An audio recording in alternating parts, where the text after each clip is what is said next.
We're going to begin, though, with some developments on one of the big names that may be about to get into the Liberal leadership race, former British Columbia Premier Christy Clark.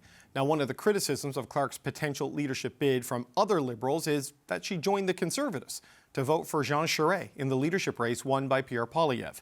Well, my colleague Catherine Cullen, the host of CBC's podcast The House, asked Clark about this today, and Catherine joins me now. Catherine, what did Christy Clark say when you asked her about this? Yeah, David, the discussion really took a bit of an interesting turn here. And just to make sure folks are following along with us, Christy Clark has described herself for years as a lifelong federal Liberal. When she was Premier of British Columbia, yes, she was a BC Liberal, but just so everyone understands, the BC Liberals not affiliated with the federal Liberals. They were a bit of a different political beast, a bit more to the right.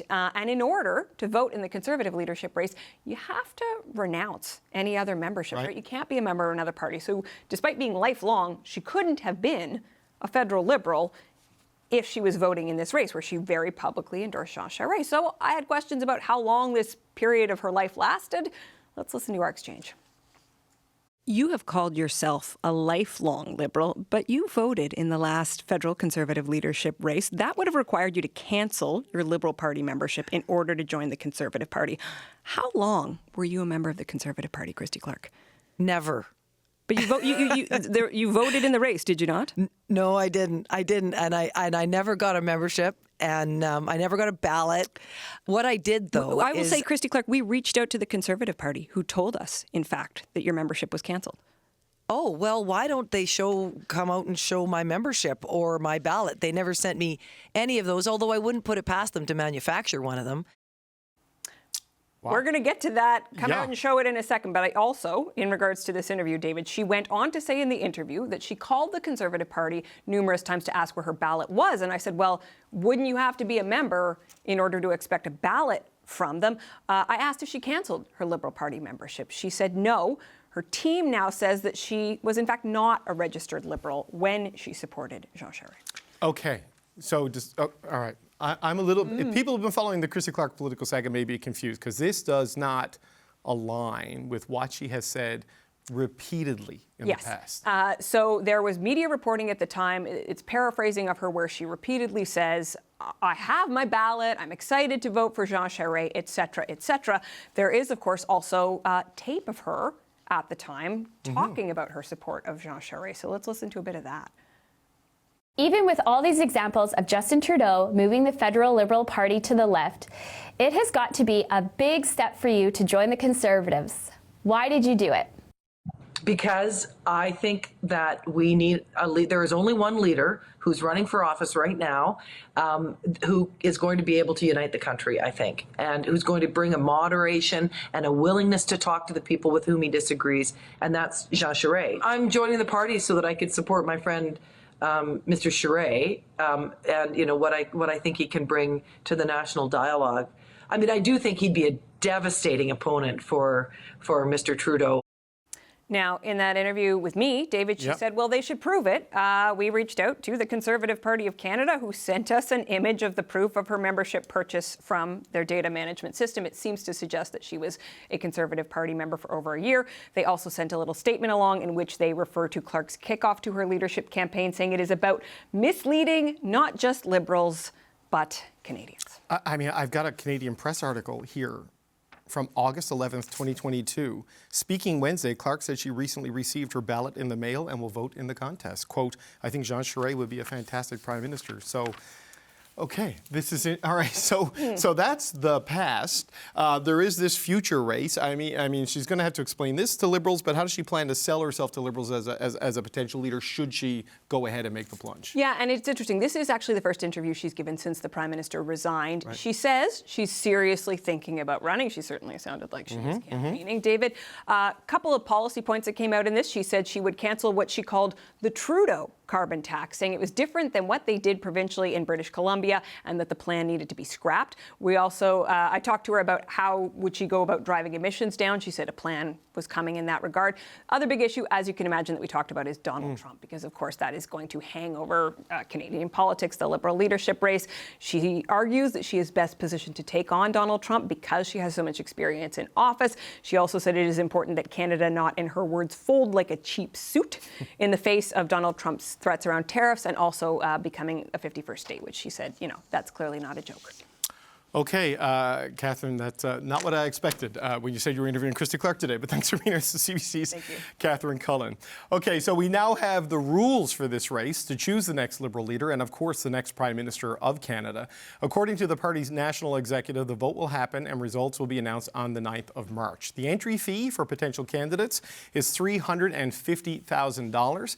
Candidates need to commit to running by January 23rd, and the cutoff to sign up voters is January the 27th. Party executives also decided who can cast a vote for the new Liberal leader. Voters must be Canadian citizens, have status under the Indian Act, or be permanent residents of Canada. They also must be over the age of 14. So we're getting a better picture of who won't be running for the leadership. Today, Foreign Affairs Minister Mélanie Joly said she's bowing out to focus on Canada-US relations. I had to ask myself two questions. The first one is, am I ready to be the first woman to lead the Liberal Party of Canada? And the answer is yes. And am I ready, at the same time, to step away from my responsibilities as Minister of Foreign Affairs at a time where it is a crucial time in the Canada-US relationship? And the answer is no. Well, I'm joined now by another member of the Canada-US Committee, one who has said he is considering a leadership bid. Jonathan Wilkinson is the Minister of Energy and Natural Resources, and he joins me now. Minister, thanks for being here. We appreciate the time. Oh, thanks for having me. You were listening in there as Catherine and I was explaining what was going on. I wanted to ask you, as a British Columbia Liberal, what you make of what Christy Clark had to say today, saying that despite her public comments in the past of joining the Conservative Party, she never actually did it. I mean, as folks probably know, Ms. Clark led a government here in British Columbia that was a coalition of Conservatives and Liberals, but it was mainly Conservatives. She has, been associated with the Conservative Party now for some period of time, and as your interview pointed out. And so I think that Ms. Clark will have to answer those questions in the context of trying to convince Liberal Party members that she's actually a Liberal and is a suitable person to lead the Liberal Party. How do you think Liberal Party members will respond to this revelation and this sort of change, certainly in our understanding of her past partisan affiliation? Well, I think people will have some questions. The affiliation wasn't that long ago. I think Ms. Clark will need to be able to articulate how she came to a different perspective and why she thinks that she is appropriate a person to lead the Liberal Party. So I think there's some hard questions for her to answer, and that'll be up to her in her campaign. Okay, I'm going to ask you what I hope might be an easy question for you to answer. We've got the rules. Will you be running for the leadership of this party? That's such an easy question. I am actively considering it. It's obviously a big decision. And certainly it would be an honor to participate in that race. I think I bring a number of things to the table, including almost 25 years of business experience, including many years as a chief executive officer. And I do think Canadians are wanting us to focus a little bit more on economic issues going forward. By the same token, it's not a decision to be taken lightly. And that is particularly true given the role that I play on the Canada-US Committee, where I have responsibility for energy and natural resources. Those are some of the most central issues to the conversations we will be having with President Trump. And perhaps will be the most critical to trying to find pathways through which we turn a conversation about tariffs that will hurt both countries into a conversation about how we can actually derive mutual benefit from working together. On the rules, though, that the party put out, a lot of people said they were waiting to see what that would be, the entrance fee, the timelines, the sign-up rules. $350,000 is a lot of money. It's higher than any other leadership race, I think, in the history of the country, because it is a prime minister that will come out of the winning side of this. Is that a barrier to your entry, or is there anything in the rules that you see as an obstacle to you potentially getting into this? Well, I think it's a barrier to some people entering the race. I would have preferred the party set it lower so that we would have a more inclusive race where it was a little bit easier for folks to actually participate in a conversation. I think it's always better to have more voices, whether one of them is mine or not. For me, though, I don't see that as a huge barrier. I have been reasonably proficient in raising money here in North Vancouver and helping other ridings, so I don't see that as a huge barrier. I do think the very short time frame, and there was no choice for the party in terms of the time frame, but the very short time frame probably advantages some of the folks that actually have been building campaigns for some time. I was not one of them. I didn't really feel it was appropriate to be organizing a leadership bid when we already had a leader, and so I have only been thinking about this over the course of the past week or so. But I don't see there being huge barriers for me in terms of making my decision. Right. Okay, so what would the timeline be? Because as you said, the timeline is short, the dollar amount is high, and you're coming to this late in the game compared to, say, maybe Mark Carney and Christopher Freeland, who's had some more free time since the 16th of December. So what's the timeline for you to decide what you're going to do, sir? We have to decide by the 23rd of January. I will tell you, it's probably even a little bit more complicated for me because I am traveling to Washington, D.C. on Monday to be having conversations with American legislators and others about why tariffs are a bad idea, and some ideas about how perhaps we find pathways out of this, what is a destructive conversation. So I will be doing that as the Minister of Energy and Natural Resources, which means that my timeline in terms of making a decision and announcing a decision perhaps are even shorter. Right. But I will be doing that well before the 23rd. Okay, so these conversations you're going to be having in Washington, the legislators, do they really need to be convinced that these tariffs are a bad idea, or is it just Donald Trump that needs to be convinced it's a bad idea? Because I don't see a surge of members of Senate and Congress saying, let's do this. It's really being driven by the president-elect and the people in his orbit. So do you think you're getting through to Donald Trump? Well, I would say I think it's important to be talking to a range of folks in Washington because Donald Trump talks to a lot of folks. And there are a number of different people that he relies on for advice. Some of them are senators. And so senators, like Lindsey Graham are very important. And my colleague Melanie Joly was talking with Mr. Graham, I think, a number of times over the course of the past few weeks. I will be meeting with a number of particularly Republican senators and others to have some of these conversations. I also would expect to have conversations with others who are proximate to the president. And it's important in my mind to actually have Americans weighing in on this with Americans. That it's one thing for Canadians to try to actually make a convincing argument to the American president as to why something is not in their best interest.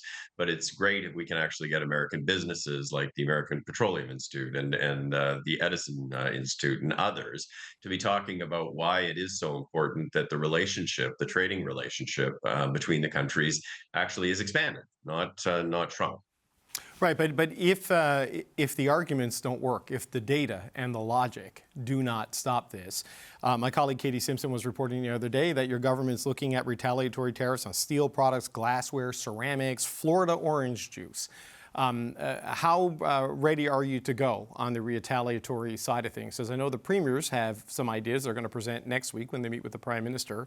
I mean, do you think you have a robust enough response so that the Americans will feel it if Donald Trump goes ahead with this?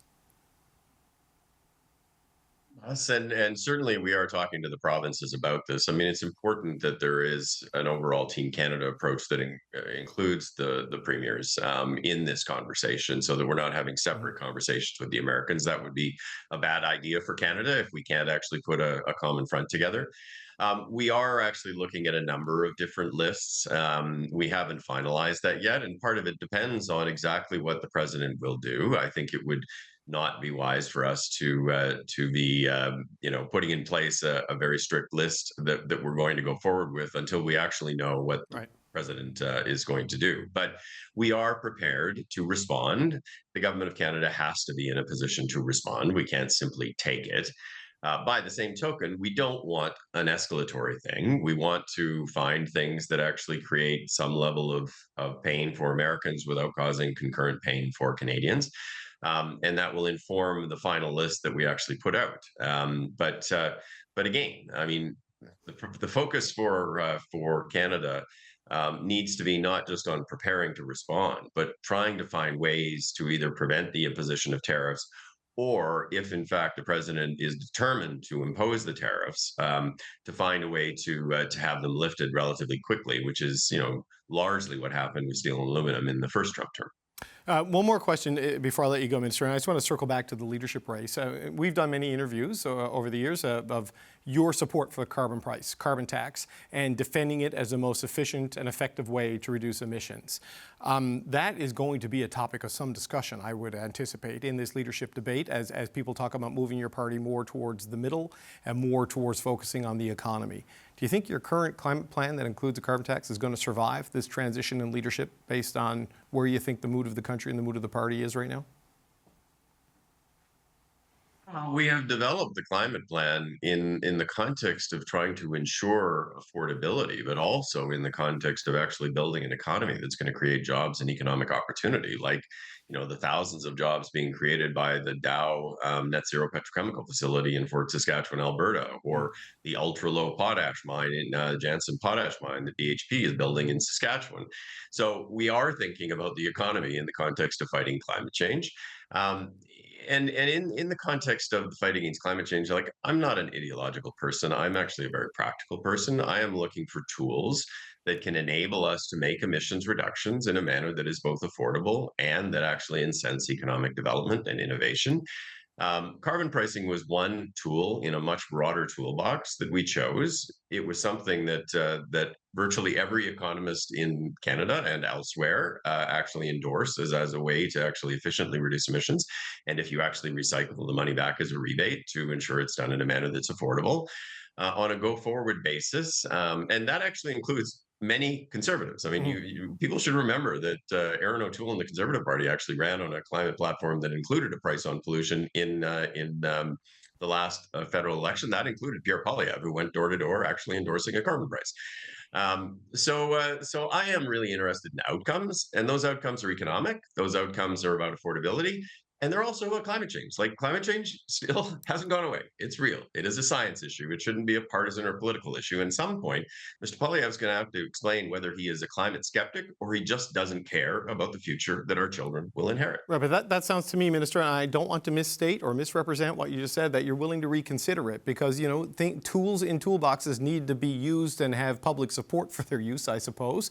And that public support is under threat. I mean, are you willing to consider moving off of that if that's what it takes, if you can find another way to reduce emissions without undermining public confidence here?